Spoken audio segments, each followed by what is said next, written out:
A question I get asked a lot. It's actually the question I get asked the most, right? How can I start and build relationships? In particular, in the federal government, it's like, how can I start and build relationships with federal buyers, with teammates, et cetera? And starting and building those relationships, that's a fundamental skill to sales.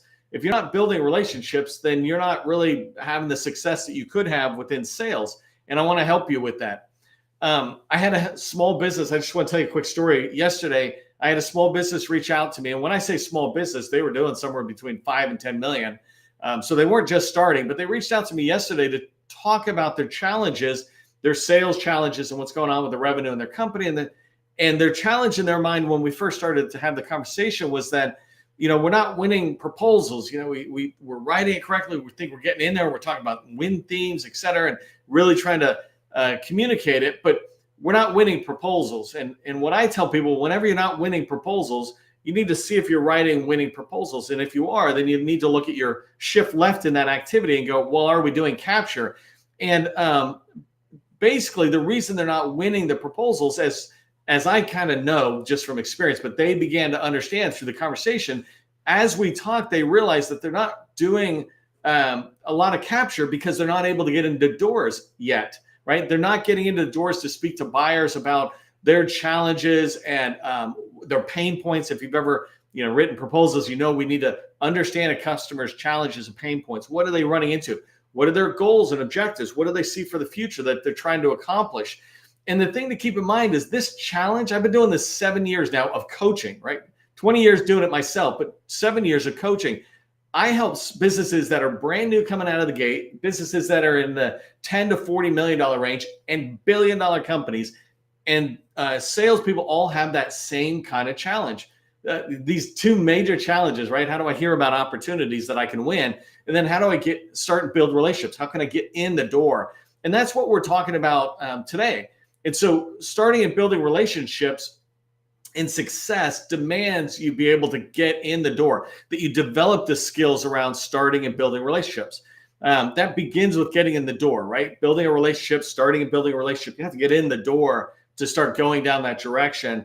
And that's what we're going to talk about today in today's training. Really quickly, in case I forget to say this, if you're on YouTube, Twitter, Facebook, God forbid, come on over to LinkedIn. This is where the community is. You can find federal buyers and other government contractors that you can build a relationship with. You cannot do that on any other social platform. And so come on in here. Just today, to put it in perspective, personally, I connected with a head of contracting for a major department within the federal market. So very high up, the highest level of contracting. And because I connected with them and engaged with them here on LinkedIn, I was then able to engage with somebody who was also very senior, but a direct report, and then somebody over on the DOD side, even higher up. These three people, all of it happened this morning, and all of it happened because of what I'm engaging with and what I'm doing. But when you want to reach buyers, LinkedIn is where we are. And so come on over here. We'd love to have you in. It's where you can sit there and in the chat really engage with people on LinkedIn. Okay, so let's talk about landing more meetings with federal buyers. Here's 3 simple steps we're going to talk about on how to land a meeting with federal buyers, or land a lot of meetings. First thing, and so I'm going to break today's training down into these 3 tips. First thing is pick the right door. Second one is ask the right way. Ask for that meeting the right way. And then the third tip is going to be follow up relentlessly. Follow up as if you want that meeting, right? And that's what we're going to cover down on today. If you don't know who I am, my name is Neil McDonough. I am the president of the GovCon Chamber of Commerce, and I want to welcome you to my federal sales training where I provide tips for success in the federal market. I spent 20 years in the federal market as a small business owner, and since 2018, I've been teaching people like you that government contracting is not a secret. It's just a process. When we follow a process A to Z, we're going to have repeatable, predictable results. And that's what I want for you. That is what you can expect from today's training, is to learn how to have repeatable, predictable results of getting a meeting with federal buyers, with teammates, etc. If you haven't done so already, sign up for our newsletter. It's the Government Contracting Success Newsletter. Join 17,000 other government contracting folks in the government side and in the industry side who are getting great information from us. We share out a lot of content through LinkedIn, and in particular on our newsletter. So go subscribe to that so you don't miss any good information. Last thing is I think we had close to 700 people register for the trainings this week. That's huge. It's a lot of people coming in. This is your community. So first off, if you were one of those people who actually registered, said you were coming, thank you. I appreciate that. It's a little thank you to us. The second thing is, imagine those 700 people. When you do register, LinkedIn says, wow, this training must be pretty popular or helpful to government contractors. Let me push it out to more people who are in the federal market and invite them into the training. And so that grows your community and my community. Our network gets bigger when you register for a training. So it's a simple little thing that you can do that helps all of us continue to expand our community. Okay, let's get rocking and rolling. The first thing I wanted to start with is picking the right door.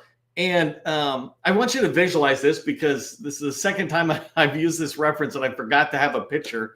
But I want you to visualize climbing a ladder, right? If you put a ladder against the wall and you climb it, climbing that ladder means you're making progress. You're getting higher. But if that ladder is on the wrong wall, you're making progress in the wrong direction. And so the first step is to make sure you lean the ladder against the right wall. And in government contracting, when you're trying to get a meeting with federal buyers, you need to do the same thing. You need to pick the right wall, or in this case, pick the right door. So the first bullet that I put in here is I want you to just be realistic. Pick what you deserve. And I say this really softly, but I say it very directly. You don't deserve to get in and start talking with large multi-billion-dollar companies if you don't have any past performance in the federal market. That's not how they play. And when I say you don't deserve it, what I really mean is you're just wasting your time. Of course you deserve it. I'd love for you to get it, but you're wasting your time. Your ladder is against the wrong door if you don't really have a lot of past performance, if you don't have something those large businesses would value. And they are much more restrictive on who they meet than agencies or small businesses. And so when you think about what you deserve, there's three ways to make money. There's three big pools of doors you could go into on federal market side. Small businesses who remember what it was like to work with you. These are people doing 50 million and less. That's a rough number. There's federal agencies, obviously, and then there's large businesses. And in this case, of course, they're 50 million and above, but I'm really talking about billion-dollar firms when I talk about large. And so pick that pool of people that you best fit with at this moment. The more experienced you are, the more you can go into all three of these pools of people. The second thing is pick the right order of people. I describe a person you're trying to meet with falling into one of three roles. Sometimes people can fall into multiple roles, but they have a primary role as it relates to sales. And so in sales, we describe the roles as FR, which is focus or receptivity, FD, which is focus and dissatisfaction, FP, which is focus of power. Focuses or receptivity are willing to talk with you. They're happy to talk with you. How can I help you? They'll share information about their organization. You need a strategic plan. Here it is. You need an introduction to somebody. I will make it. Or I'll give you information on how you can get there. They'll track on opportunities that'll be coming down. They're not going to give you any insider information, but they're just willing to help you because they know it's to the good of their agency. Those are focuses or receptivity. The key identifier here is that they have no need and no power. So they can't sign a contract with you and they don't really have anything they need from you. They're just willing to help you because they know it's good for you and their agency. Focuses and dissatisfaction are the people with the problem or the need, right? So dissatisfaction could mean I have these challenges, these issues I need to overcome, these pain points, right, to get past. Or it means I have these goals I'm determining. I want to upgrade from, version 10 to version 11. That's not a challenge or a pain point. That's just a goal. That's an objective that we're trying to get to. So either way, they're dissatisfied with where they're at the moment. In the federal market, this is the program office. And so the program office is the group that has the need when you think about a sales life cycle. And then the last group is focus of power. Focus of power, it's the contracting officer, but you can expand that out to the entire acquisition workforce, which is anybody related to the that contract acquisition. So you might think contract specialist, contracting officer representative or core, the small business specialist, and the contracting officer. They kind of all work together to get a contract signed. The contracting officer is the ultimate focus of power where they sign it. But I'm telling you right now, contract specialists have massive amount of influence because they work hand in hand with the contracting officer. Some contract specialists, and I don't know if I'm saying this the right way, but when they're in number 2, this person is signing it, but this person here is also a contract officer. They're just supporting the other person's bigger requirement. So pick the right order. Understand when you're trying to get the right door, are you trying to just get in? If you are, tend towards focuses or receptivity. The next bullet, find people who believe what you believe. And this goes together with the 4th bullet, find people who buy what you sell. So the idea of the right door is, why would you knock on a door of somebody who doesn't buy what you sell? So if I'm trying to get in and talk to a contracting officer about my IT services, or I do AI and ML services, if I'm trying to get in and talk to a contracting officer about that, but the contracting officer tends to buy on behalf of the government construction related services, if I send a message over, it's just going to hit an audience that doesn't believe what I believe. They don't believe that AI is important because at the moment they believe that construction is important. It's not like they're knocking AI. It's not their world. They don't buy what I sell. And so that's not a good fit. You need to make sure when you think about finding that right door, picking the right door, it really begins with understanding who's buying what you're selling. And the same thing can be with a focus of dissatisfaction, and to some element of focus or receptivity. Focuses or receptivity are a lot looser. You could talk to somebody who's in facility management and they have a regular meeting once a week or once a month with the IT director or something. So that person's a little easier to go across the board.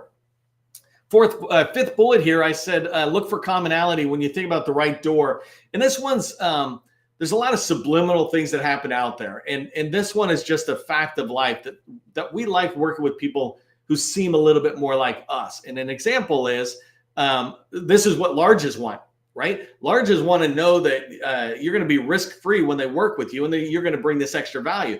They're looking for a small business that is, kind of on track with being as organizationally mature as the large business is. That's commonality.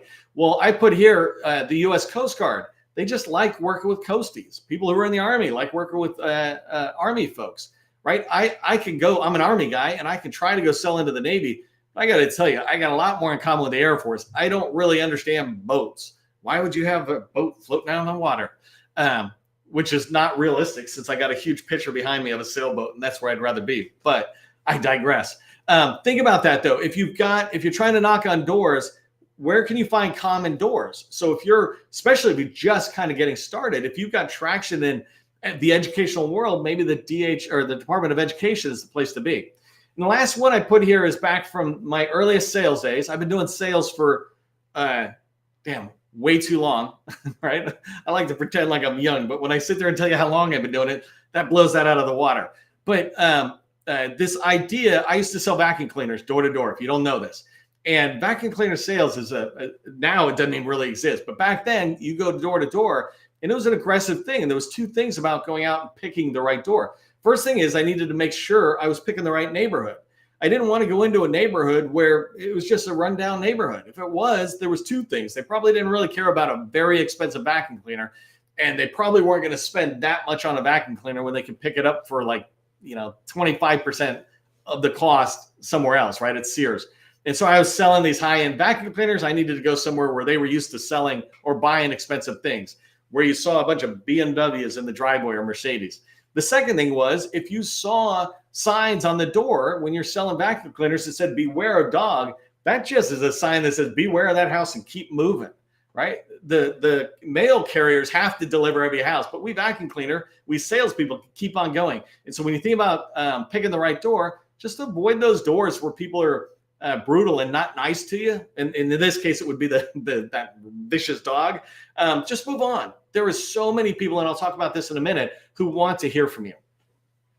Okay, so let's talk about asking the right way. In this case, what I'm talking about is we reach out on phone or email or social media maybe to try to set up a meeting. So the first tip I give you is, before you ever ask, give, right? Unless you're trying to get out to a ton of people, if you just slow it down and reach out to people after you've given them something. So an example is, I mentioned a couple of these government senior contracting people came out. I gave something. I actually didn't even give it to get something. I just gave it because I thought it would be valuable. And they appreciated it. And so they connected with me. And I went, well, I'd love to connect with you so that I could share your message with industry. And so then I asked, but sometimes, if you just give of your expertise about painting or elevator services or about artificial intelligence or cybersecurity, software development, if you give of yourself, it makes it so much easier to ask. And so one way you could give of yourself is like, a infographic of the top 10 tips of what you're good at. All right, the second bullet I have is, and I just want to use this as an example. When you ask the right way, it means you get into this rhythm that works. And this old way, it's again goes back to a different type of sales that's more transactional, but it aligns to the clear and concise bullet. That's the next one. But what I used to say to people when I would reach out and try to get a meeting with them is I say, hey, I have something I want to show you. It'll only take 15 minutes of your time. You may or may not be interested.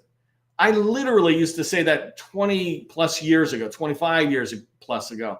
And I still remember it that easy. And I could shift those 3 bullets around. You may or may not be interested, but I got something I want to show you. It'll only take 15 minutes of your time. The point is that is really, really concise. And you get a bunch of no's and some yeses. But you don't, when you're asking for a meeting, you don't need to be very verbose. You don't need to tell people everything that's out there. You're just trying to see if you engage their interest.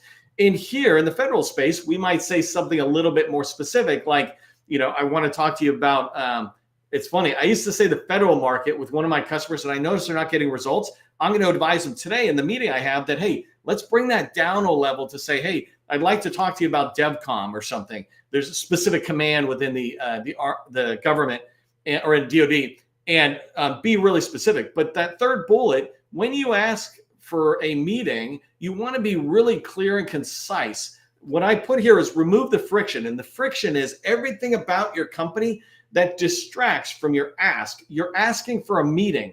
Don't talk to them about all this other stuff you do. Don't put links into your signature line, all these extra links, because what happens is you're giving people a reason to go do anything but answer the question. We want to make it easy for them to say yes and then quickly respond to you. Anything that distracts from that moves you on. And so an example of a way that I might write an email is, and this is loaded. I should have had the template so it's easier for me. I don't do it on the fly. But basically, if I sit there and say, hey, John, we've been reaching out and talking to contracting officers in DevCom, wanted to find out if you're open to an intro call to see if there might be ways for us to work together on opportunities in the future, right? 15, 20 minutes. If it's a government person, I might reach out and say, hey, I was just reading your strategic plan and I was looking at line of effort 3 about this. Do you have 15 minutes? I can ask you a couple of questions about it, right? So again, going back to if I know who I'm going into and why I'm going in, then I can have a very concise or clear email about what I'm looking for. The 5th bullet that I have here is ask at 6 a.m. So if you're not getting meetings that you want, change up what you're doing. Sometimes it's just the time. I don't know if I'm going to say this on the next slide. I'll just say it anyways, is that I have people who want to reach out to me. Gus and I, if you don't know this, Gus and Cecilia in the chat, they're on my colleagues in there. And so Gus and I were talking about people who want to work with us in our workshop, but I've just been too busy to even tell him that I got the email. And so sometimes people don't get to it. But like I mentioned a minute ago with this DoD contracting officer that I connected with this morning, well, she and I both did this at 5:30 or 6 o'clock in the morning, right? And so people operate at different times. And so, if I'm not getting back to you and I haven't said no, then reach back out. It's the same thing. If you're trying to get into a federal agency door and they haven't said no, then the answer is yes. They just haven't said that yet. But if you reach out at 6 a.m., now you're at the top of their inbox, or you're there when they've got the coffee. It's the first thing. You know how it is. Sometimes we're so obsessed. We look at our phones the first thing in the morning. It's like, oh, I got to get back to that person. And the other next bullet I have here is getting intros. So asking the right way, one of the best ways to get a meeting is to get a referral or what we call a warm introduction, right? And so those focuses of receptivity I mentioned before are perfect for that within an agency. But sometimes on the outside, if you're having trouble even getting started in an agency, but you know the agency you want to get into, like I said, DevCom, then I can look at these 7 mentors. And I have whole separate trainings you can find on that. But basically, the 7 mentors are the Small Business Development Center, SBDCs, the Women Business Center, the Veteran Business Center. All of those are SBA funded, basically. The PTACs, which are called Apex Accelerators now.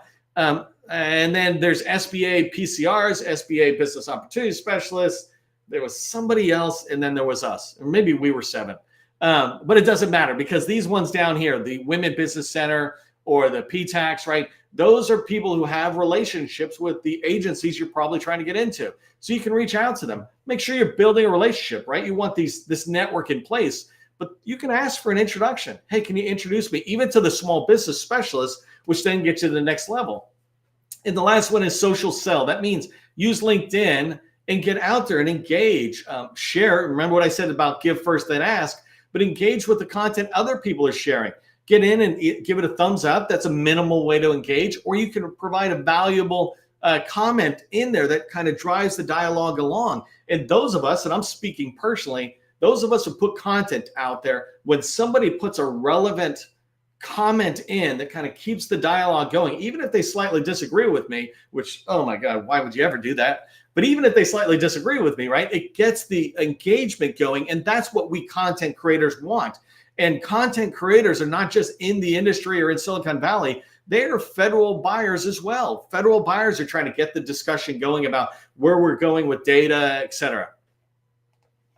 Okay. Oh, before I go to the next slide, I just want to talk about some exciting news. If you haven't heard about it already, we are launching GovCon in a Box, which is a web-based solution that'll solve the top challenges small businesses have in government contracting. Those top challenges are getting in the door to meet federal buyers, literally what we're talking about today, finding teammates who want to work with you, and then identifying, pursuing, and responding to opportunities that you can win. If this is something you'd be interested in hearing about, just join the wait list, govconinabox.com, and we'll let you know when it drops. It's very soon. We want to make sure we're not going to have everything in day one, but we want to make sure whatever we drop on day one is our level of quality. Okay, so let's wrap up here with following up relentlessly. Step 3. So make sure you're going after the right door. Make sure you're doing it the right way. And step 3 is follow up relentlessly. Too many people quit early and I tried, they didn't get back to me. How many times do you try? 2 times? 5 times? That's not enough. You need to follow up 60 times.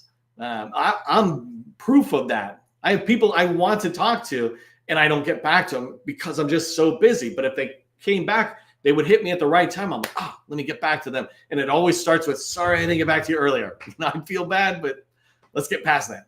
Okay, so the question I have here is, how badly do you want it? If you're trying to schedule meetings and get in with federal buyers or teammates, et cetera, if you're trying to get in to have that meeting, why? Why do you want that meeting? Do you expect it to lead to $1 million, to $10 million, to $100 million eventually in revenue that your company is building out to be a $100 million company? Well, if that's what you see for the future of your company when you get into an agency, when you meet with buyers, then you want that really badly. And you need to remember that and put that energy in and never give up, right? Never give up, never surrender, whatever the Toy Story motto is. Somebody can put that in the chat. What is it? Never give up? I don't know. The second thing is, I already told my personal story, right? It's just how busy I am. I get a lot. I used to teach a 90-day or 30-day follow-up. Now I'm just going to expand it because 30 days is not enough. You need to follow up for 90 days. If you're trying to get into an agency, and for me, like if I'm trying to get into a command like DevCom, then I need to be coming at it from many different angles, and I need to consistently follow up. I need to find different ways of going at it and saying, well, is there an industry day I can piggyback on and work my way in? Can I find people who are already winning to get my way in? That takes time. I am not the person here to tell you you're going to do anything quickly, but if you do it correctly, you will eventually have a lot of success with minimal effort because you've developed the skills. And so one of the things you need to pay attention to if you're going to be following up relentlessly, trying to pursue a particular agency, is you want to sit there and have 1,000 leads that are going into that particular agency. And I put this example down that I helped a customer of ours with that what we did was just found winning companies that are winning in the federal market that are over $15 million of revenue last year, that are small businesses. So this was a very niched search that we were doing. And they were in the administrative support side of the house. So 541, 611. So that search, and we did this just so you know in USA Spending and FPDS, that search allowed us to get, I don't know, somewhere close to 250 leads, that one teeny search. And so if I wanted to go into DevCom as an example, and I don't actually know the details of DevCom, but I could go in and say, well, I don't care about the $15 million limit. I'm looking for anybody who can help get me in the door so I can begin to develop the relationships myself. I can go onto LinkedIn and find a ton of people who say they work for Development Command, or I think that's what it is.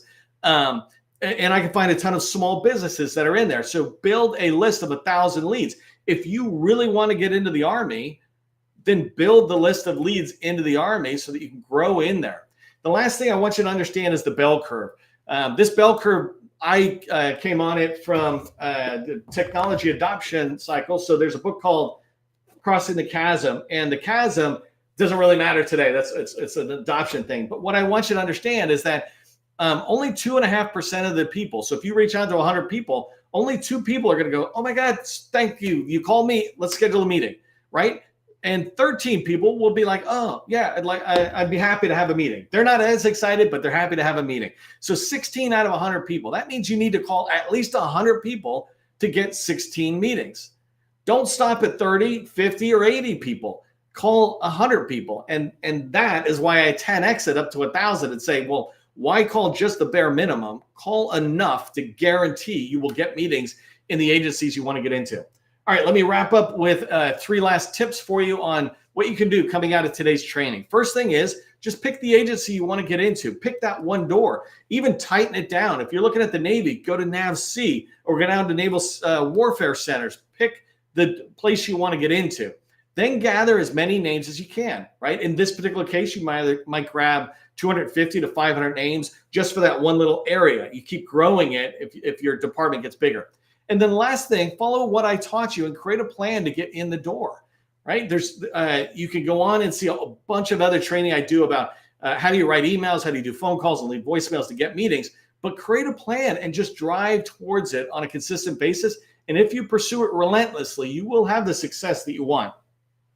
Okay, don't forget to subscribe to our newsletter. I'm going to be scheduling training for next week. So we do lives every single weekday. And so I'll be dropping that in the newsletter on Sunday is when I drop it. I don't give you a lot of heads up that it's coming. So just block out noon every single day. And then don't forget to register for those trainings. If you're a company doing 2+ million and you're interested in our support, reach out to us on 𝗏𝗏𝗂𝗏𝐶hamber.com/workshops and learn more about it. I will talk to you later. Don't forget, government contracting, it is not a secret. It's just a process. I'll see you in the next training.